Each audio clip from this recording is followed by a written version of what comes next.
Hello दोस्तों, नमस्कार। मैं आपको वीडियो के माध्यम से आज ये बताऊंगा कि संविधान एवं सामाजिक परिवर्तन के बारे में चर्चाएं करेंगे। जैसे आप देखेंगे कि संविधान में लोगों की सहायता करने की क्षमता निहित है, क्योंकि यह सामाजिक न्याय के आधारभूत लिखा मानदंडों पर निर्धारित है। उदाहरण के लिए ग्राम पंचायतों से संबंधित लिखा निर्देशक सिद्धांत एक संशोधन के रूप में लिखा संस्थानम द्वारा लिखा संविधान सभा में लिखा लाया गया था। 40 साल के बाद 1942 के 73वें संशोधन में यह एक संवैधानिक विधेयक बन गया। अगले भाग में आप इसके विषय में पढ़ेंगे। संविधान केवल इस बात पर संदर्भ ग्रंथ नहीं है कि सामाजिक न्याय के लिए क्या करना चाहिए और क्या नहीं, बल्कि इसमें सामाजिक न्याय के अर्थ को प्रसारित करने की संभावनाएं भी लिखा निहित है।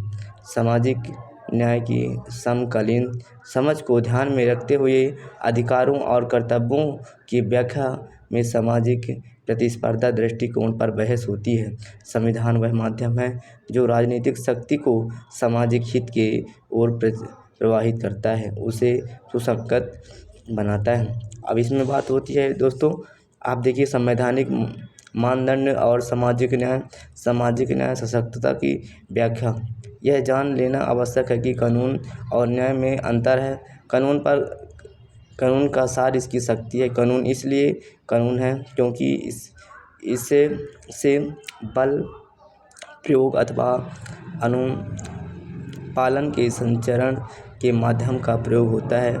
इसके पीछे राज्य की शक्ति निहित होती है। न्याय का सार निष्पक्षता है। कानून की कोई भी लिखा प्रणाली अधिकारियों के लिखा संचरण के माध्यम से ही कार्यरत होती है।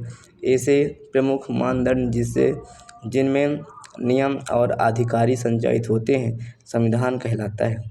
यह एक ऐसा दस्तावेज है जिससे किसी राष्ट्र के सिद्धांतों का निर्माण होता है। भारतीय संविधान भारत का मूल मानदंड है।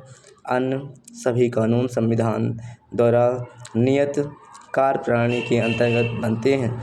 ये कानून संविधान द्वारा निश्चित अधिकारियों द्वारा बनाए गए व लागू किए जाते हैं। कोई विवाद होने पर संविधान द्वारा अधिकार प्राप्त न्यायालयों के संसदीकरण द्वारा कानून की व्याख्या होती है। उच्च न्यायालय सर्वोच्च है और वह संविधान का सबसे अंतिम व्याख्याकर्ता भी है।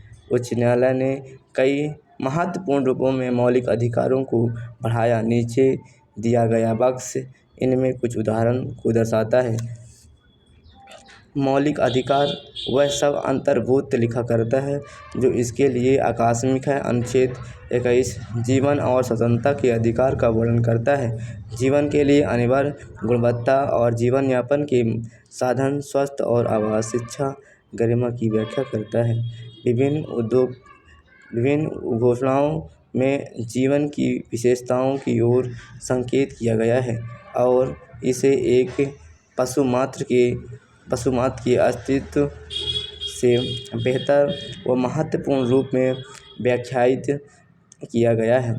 ये व्याख्याएं उन कैदियों को राहत पहुंचाने के लिए प्रयोग की जाती हैं जिन्हें प्रताड़ित करने और वंचित रखने का दंड मिला है।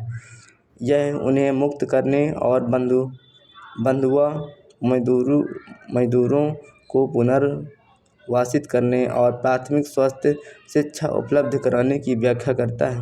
1993 में उच्च न्यायालय ने सूचना के अधिकार को स्वीकार करते हुए कहा कि यह अभिव्यक्ति की स्वतंत्रता का हिस्सा है और उसका अनुशासनिक अंग है। अनुच्छेद 19 के अंतर्गत वर्णित है।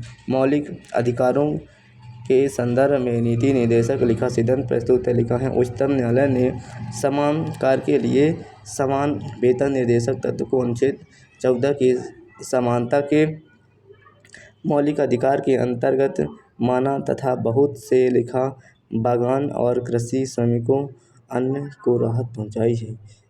जय हिंद, जय भारत।